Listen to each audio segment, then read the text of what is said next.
massive welcome to week 2 of the Get Inspired 12-week body transformation course. So what I want to do this week is for the next 11 weeks, week 2 all the way to week 12, we're going to start the sessions off in exactly the same way. So first things first, what I want you to do, if you haven't done already, I want you to send me your weekly weigh-in. If you've been taking progress photos as well, then that's great, you can send me them too. But what I want you to do is just send me across your weight from last week, so your start weight, and then your weight for this week. Hopefully it's been a great week and you've managed to lose a couple of pounds or half a pound, or maybe you've just been eating healthily and you're really happy with that. But whatever it is, it doesn't matter if you've lost weight or gained weight, just make sure you send me across your weekly weigh-in so I can track that. But well done, get it done now and get it emailed across to me. And then the second thing, so every single week I want to do that. And then the second thing we're going to do is we're going to have a look at what you're proud of, what you've achieved, what you've struggled with for this week, and then what you're really going to improve upon for next week. So what I want you to do is grab a piece of paper and a pen. If you need to pause this now, then do so. But you need a piece of paper and you need a pen because we're going to write some stuff down. And we're always going to start off the same way. So what I want to know, what 2 things, so basically a maximum of 2 things that you're really proud of that you've done this week. So what 2 things have you done well this week and you're proud of? So on your sheet of paper now, write down proud or cheers, and I want you to pause this now and write down the 2 things that you're most proud of for this week. So examples are, maybe you've gone to the gym 3 times. Remember last week I set you a challenge of having breakfast every single day, so maybe you've achieved that and you're proud of that. Maybe you've upped your water intake, maybe you've been skipping some desserts. Anything that you think of that you're proud of for this week, pause this now and write those down. So you should have on your sheet of paper now 2 things that you've done really well this week and that you're proud of. So now what we're going to have a look at are 2 things that you've struggled with, so 2 potential challenges that you've faced. So examples of those could be not having enough time to go to the gym. Maybe those limitations that we had a look at last week when you were goal setting, maybe they were still a problem. Anything like that, maybe didn't, like I say, maybe 1 or 2 days you struggle with breakfast, you're tired. Anything that you think you've struggled with, or any challenges that you've faced this week that have potentially hampered your weight loss and your body transformation, write those down now. So pause this and write down 2 things that you've struggled with for this week.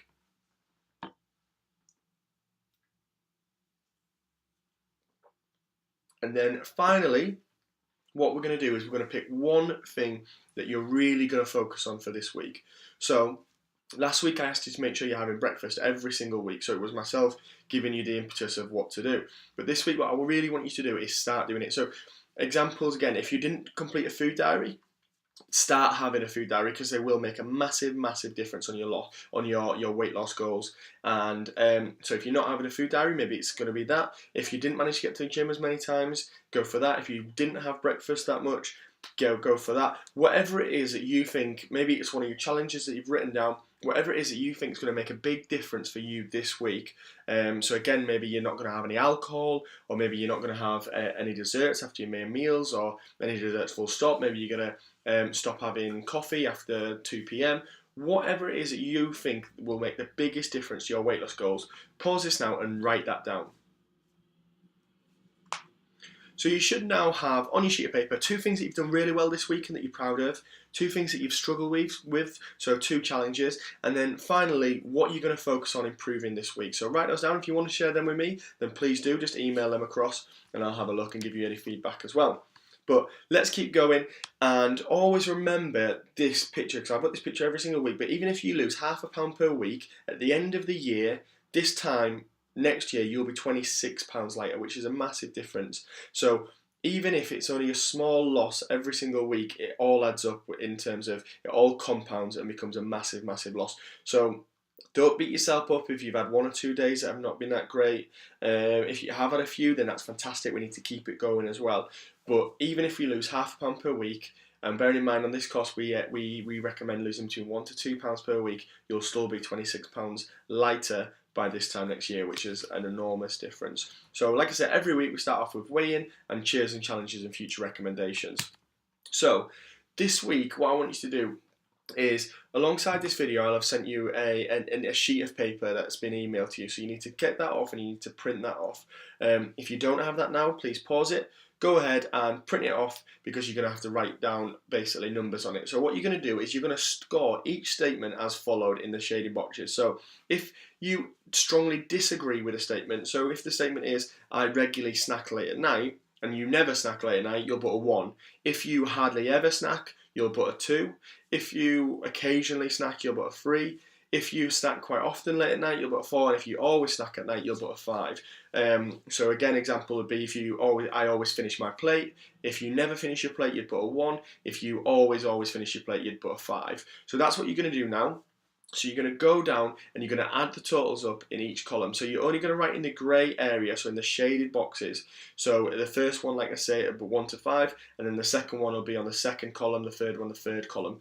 So pause this now and go through every single one of them and write down the numbers in them. So like I said, this might take 5-10 minutes. Take your time with it because it's a really important task. So each single question, 1 to 5, fill that in. Okay, you should now have gone down all the way across and put 1 to 5 on every single grey box, so only the shaded boxes get filled in. So what I want you to do now is add up the totals of each column and put the final score. So with that, it needs to go from, say number 1, the grey box is in column 1, in row 1. Then what you're going to do, it's about row 7, then row 13, etc, etc. So you're going to go down each column, so all the way down to the bottom, and then on the back of the sheet, on the second sheet, you're going to write down your total for that individual column, and you're going to do that with every single one. So add them all up and then put your final score in the bottom. Okay, so you should now have filled it all in, put number 1 to 5 in every single one, and then you should have added the totals up in each column and put the final score in. If you have done, great. If you need more time, then just take the time now, pause this, and get it finished off. Okay, so now what I want you to do is we're going to have a look at the eating style. So I want you to header each column like the below. So on your first one, you've got emotional eater or EE. On your second one, we've got big eater. On your third one, we've got people pleaser. Fourth one, we've got addictive eater. Fifth one, lazy eater. And sixth one, control eater. So pause this now, write all of those in every single column. Okay, so you should now have emotional eater, big eater, people pleaser, addictive eater, lazy eater, control freak. So your sheet of paper should look exactly like that, except that you've got numbers in the grey area. So what we're going to do now is have a look at what they all mean. So first up, we've got the emotional eater, so first on the left. And now, bearing in mind, you filled this in, so you can probably guess where this is going, but the higher ones of your numbers, so if you have a look at the bottom of your numbers, if any of them are over 20, that means that you show traits of this eating style. If any of them are over 25, then you very much show traits of it, and it's particularly something that has caused maybe your weight gain or is stopping you from losing weight. So have a look at those numbers, and the ones that you have the biggest numbers in, they're the ones that you show the most traits of and have the most problems with.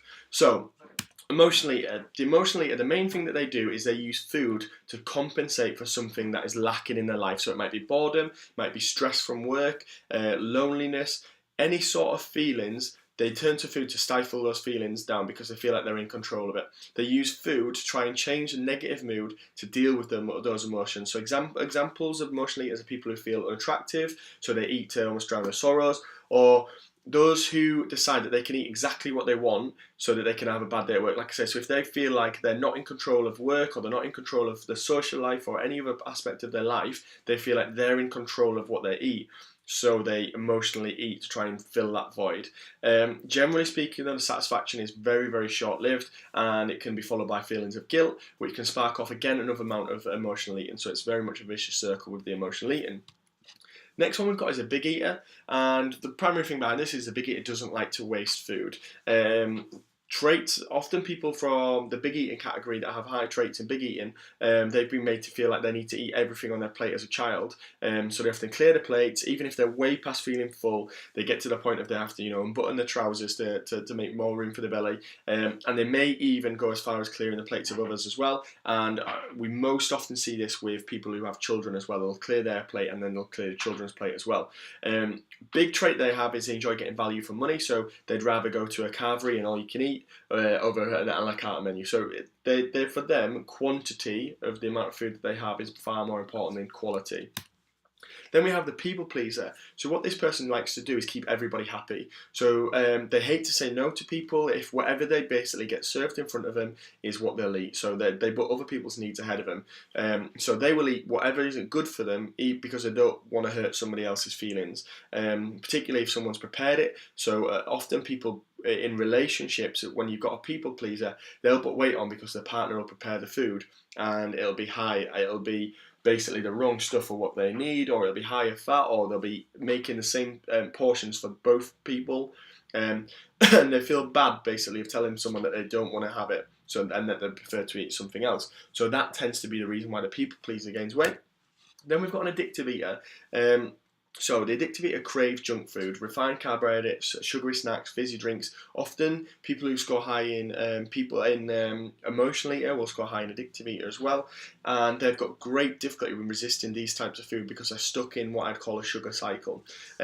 Or they'll start eating them and they'll really struggle to stop eating them. They think about food a lot of the time and they generally display a lack of control around it. So they as soon as they think about food, they want it. They can't have some sweets or some chocolate or some junk food in the house and not eat it. There are people who may go to the extremes as well. So they may likely give up their normal eating habits if they feel guilty after a heavy eating period. So they'll go from eating a lot of food to eating no food at all. So again, they'll do fast days, that sort of stuff. So an addictive eater, like I say, generally it's junk food, refined carbohydrates, it's foods because they're addicted to actual chemical compositions of this food. Red Bulls, coffees as well tends to be traded with them because they're addicted to how the food makes them feel. And then we've got the lazy eater. So the lazy eater, food is the bottom of their priority. So they look at food the same way that they look at petrol in their car. Purely a fuel. It's something they have to do to keep going, and they can't be bothered to plan or prepare meals. So as you'll know, as the weeks go on, I'm very big on Tupperware boxes because I think if you prepare your meals before, your lunches, particularly your dinners, then what will happen is you'll find that you'll naturally start losing weight because you'll be making better choices. They often will overeat, but the quality of meals that they'll have will be so poor that it'll cause them to have basically too many calories and too little nutrients. So they'll have for ready meals, takeaways, fast food, that sort of stuff. And sometimes what they'll do is they'll even forget to eat and then they'll binge later on the wrong food. So they won't eat for hours and hours. And then they'll get in and they'll just have loads and loads of food. So they'll literally get in or they'll drive up from work and they'll be like, oh crap, I've not eaten anything all day. Get themselves to McDonald's and grab a Big Mac. So that's the lazy eating traits. And then we have the control freak eater. So again, these can tie in with emotional eaters, but they're terrified of feeling out of control in their world. So they use food as a way of controlling what they can, especially if they believe, like I said, the same thing with emotional eaters, that work, relationships, significant others, things like that are out of control. So for them, food is the only thing, food and their body is the only thing that they can have. So they tend to basically turn to food when other things become unmanageable. So when expectations become too high in them by others, or they can't express themselves in the way that they want to express themselves, then that's when they'll turn to food. So that's a control freak eater. Now, looking at your results, and now you know a little bit about each one of them, are there any of them that surprised you? Now, most people will say, look at it and go, yeah, that makes sense. And the sheer fact is that you've answered these in a way that you didn't know what it was beforehand. So some of them might surprise you, but like I say, most people will look at it and go, yeah, that's pretty much right. So when I was first testing out this questionnaire, I gave it to loads of my clients, and I gave it to an overweight friend, and this one sticks with me in my head for a while, because what she basically found out is that she was a big eater. So she didn't think she was a big eater, but it turned out she was. And then on reflection, we delved a little bit deeper, and it turned out that from an early age, she wasn't allowed to actually leave the table until the plate was cleared. And that habit had followed her into adulthood. So she wouldn't leave the table until her plate had been completely finished, even if she was way past full. And what that meant is she was eating far too many calories. So now that you know your results as well, I'll send you across a worksheet, and what I want you to do is try and overcome these through a method called NLP anchoring. So I'll send that worksheet across for you, and it'll take about half an hour to an hour to do. I'd advise being on your own somewhere where you can do it, so don't do it in a 15-minute lunch break. Take the time to actually really think about it, because it will help you immensely, especially if you've been struggling with stuff like emotional eating, things like that. It's really worthwhile doing. So there's your results. Now what we're going to have a look at are different types of body types essentially. So there's three main types of body types. So and they're the ones that you can see in the bottom. We've got an ectomorph, an endomorph, and a mesomorph or mesomorph, however you want to pronounce it. I think mesomorph's more American. So they're the three different body types. Now what we're going to do is have a look through each different one of them. So we're going to have a look at what traits they have, what eating style is best for them, for their training style, and what training style is best as well. So how they should basically train when they're in the gym or at home. Now with an ectomorph, they tend to be that basketball type appearance. So tall, skinny, long limbs. It's basically that guy or girl that everyone knows that doesn't gain weight. They can literally eat and eat and eat whatever they want, sugary stuff, they just don't gain weight. Ectomorphs are naturally chronically skinny, and we've all got friends who are extreme ectomorphs where they've, like I say, they've got really long limbs, really tall and really slim. Males tend to have a big Adam's apple as well, so they have a slight frame and a very, very, very quick metabolism. And although they have a very hard time of gaining fat, they also have an extremely hard time of gaining muscle as well. So they really have a tough time of gaining any sort of mass whatsoever. So if this is yourself, or if this is somebody you know and you know they're trying to add on a bit of muscle, because that's generally what ectomorphs come to. They want to add a little bit of muscle and a little bit of size. What they're going to have to do is big, heavy compound exercises. So that's stuff like squats, bench press, pull-ups, deadlifts, overhead presses. It's going to have to be a full body program 3 times a week, and they're going to have to up their calories through the roof. So that's what an ectomorph would have to do in the gym. In terms of nutrition, it's really important for an ectomorph to make sure that they're having enough calories. So they need to write down what they're currently eating and tally up the calories. One of the biggest recommendations I have to make it easier is to add servings to your meal and maybe add another meal or 2 in the day, so they're adding an extra 500 additional calories per day. In terms of protein, they want to have a pretty high protein level, so it's 0.6 to 0.8 grams of protein per pound of your body weight each day.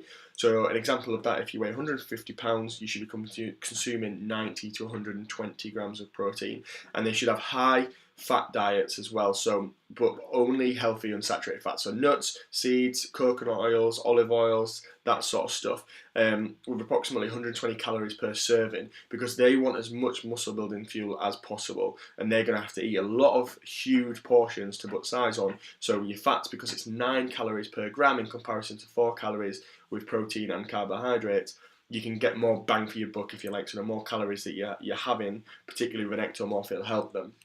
And then what we got is a mesomorph. So they're the athletic person, you know, the person that you had at school that was pretty much good at every single sport. The guy that walks into a weight training room and he just looks at weights and puts muscle ons. So perfect mesomorphs are those who are naturally pretty much good at everything without having to really put in the practice. Like I say, someone who picks up a tennis racket and they're good at tennis, someone who picks up a cricket bat, good at that, etc., etc. They've got an athletic physique, generally a strong bone structure, and they have a better innate ability to put muscle on than any other group. But they can also put fat on as well. They can put more fat on than ectomorphs, but less fat on than endomorphs. But they can put muscle on, but they can put fat on too. In terms of their training, it doesn't really matter too much. In terms of they'll put muscle on and they'll stay quite lean, as long as they're younger. But I always think for a mesomorph, the best thing to do is to combine resistance and interval training. Resistance training, they'll put muscle mass on them, and interval training, particularly once you get past 40 and your metabolism starts to slow down, is a great way to help them prevent the fat gain as well. So they've got the best of both worlds. So resistance training and interval training is absolutely the best for a mesomorph, but again, they can do compounds exactly the same. As it doesn't matter too much. They could literally train like an ectomorph or an endomorph and still get great benefits from it.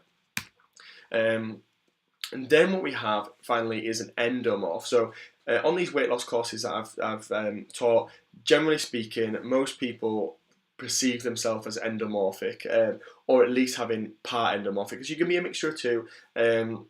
Some people are, ectomesomorphs, where they can put muscle mass on, but they're quite tall as well.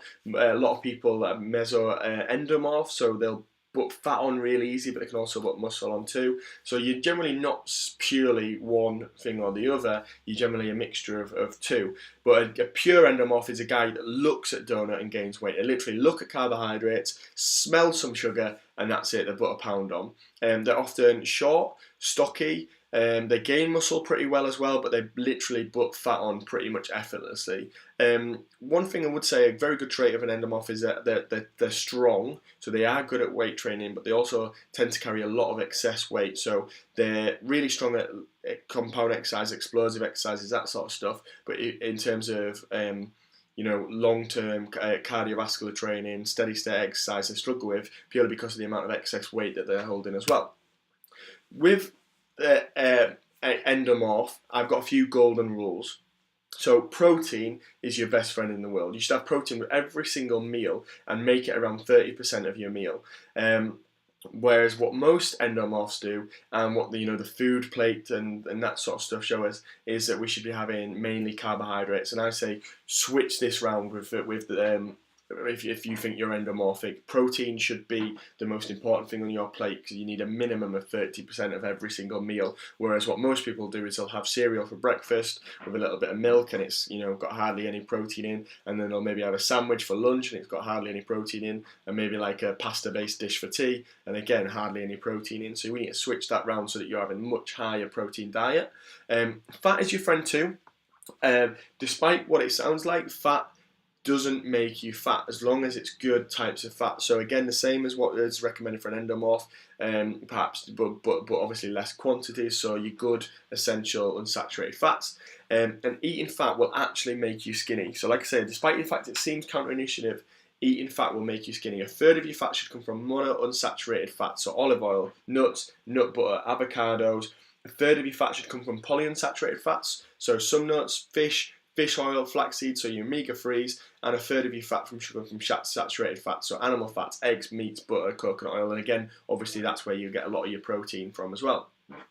But definitely focus on more mono and polyunsaturated fats, which tend to be lacking in most people's diet. So adding olive oils, avocados, and fish oils to diet that's high in proteins and vegetables will give you a diet that's got the best results. So there's a couple of golden rules. Now carbohydrates, and although they've got a very bad reputation, and although I don't believe in getting them out of your diet completely, if you have endomorphic, carbohydrates can be your worst enemy, because you need to make sure that your portions are fine. If your portions are fine, then you will not gain weight. But what most people do with carbohydrates is they're very easy they give themselves a portion that's way too big, in comparison to the serving size. So my recommendations are you should only eat starchy or sugary carbs immediately after your workouts. Other than that, I recommend avoiding starchy sugary carbs altogether. So you still want fruit, you still want mounds and mounds of vegetables, and on exercise days you can definitely have more calories and more carbohydrates. But the reason for that is carbs can be hard on your body because of the way that endomorphs have a relationship with insulin. So insulin is basically a hormone that tells your body to absorb blood glucose and sugar from your blood and use it as energy. So we will go more into that in depth in the next coming weeks. But the problem that has is, through a combination of genetics and environmental conditioning, endomorphic bodies are not as efficient at using insulin to lower blood sugars, which means that the body basically will turn starchy carbohydrates and sugary carbohydrates. Those that are fast glycemic index carbohydrates will tend to, the blood sugar levels will spike and insulin levels will just go absolutely bonkers. Like I said, the only exception to this is pre-workout. You can have maybe some slower, like I said, lower GI, something like if you're training in for breakfast, you'd have porridge, but again, try and get your protein in there as well. And the real big exception is post-workout, and that's because when you're working out, your glycogen levels are depleted, so your blood sugar levels in your muscles are depleted, and what will happen is, rather than your body turning the carbohydrates you're going to have into fat, it'll replenish those glycogen stores in your muscles. So that's carbs for endomorphs. And top tip, this is for everybody, don't matter if you're mesomorph, endomorph, or endomorphic or ectomorphic, is eat often. So you need to try and eat every 3 to 4 hours if you can, because this will help your metabolism, give you a quick start. Although this is, like I say, it's contentious whether that actually is true or not. Some people, some studies show it will help your metabolism, eating every 3 to 4 hours. Other studies show it's not too much. The main point is the amount of calories that you're having. Personally, I think that if you eat often, it allows for your brain to make the decisions and not your belly. So that's the most advantage thing for me, is that if you eat often, you never get in a situation where you're starving, and you never get in a situation where you're just grabbing for whatever's quickest, which is generally carbohydrates or poor choices. So if you eat often, eat every 3 to 4 hours, so your main meals and your snacks, it'll allow your brain to make the decision and not your belly. So never get to the point where you're absolutely starving, like I say, or poor decisions will generally be made. And training, this is for endomorphic people. people always ask in terms of training for endomorph, what's the problem, you know, with this, that, and the other kind of. But the issue that you have is that it's not the problem is not with your training, it's absolutely with your diet. Now, anybody can lose weight without going to the gym, and anybody can lose weight just through having good nutrition. So it doesn't matter what style that you use or how you train. If you're having too many calories, the simple fact is, yes, you will get fitter, and yes, you'll get all the benefits like that with the heart, but in terms of weight loss, you will not lose weight. But let's say you are doing that and your diet's absolutely spot on, then the best way for an endomorphic person to train to maximize fat loss is a combination of HIIT and, like I call them, blitzkrieg style workouts. So they're weight training circuits, basically HIIT and weight training circuits. You want to keep your heart rate high, and these are the sessions that I absolutely recommend. So where I'll be sending you across some circuits to do at home circuits this week, and your task is to pick one. What I want you to do is get them done and see how you feel when you're doing that. But these are the workouts for you to do. Same for mesomorphs as well, and absolutely for endomorphs. You need to be doing your HIIT training, and you need to basically try and burn as many calories as you can and get your metabolism spiked. And weight training circuits and HIIT training definitely does that. So the exercises that you need to be doing are compound exercises, high intensity exercises. So again, similar to ectomorphs, your squats, your bench presses, your deadlifts.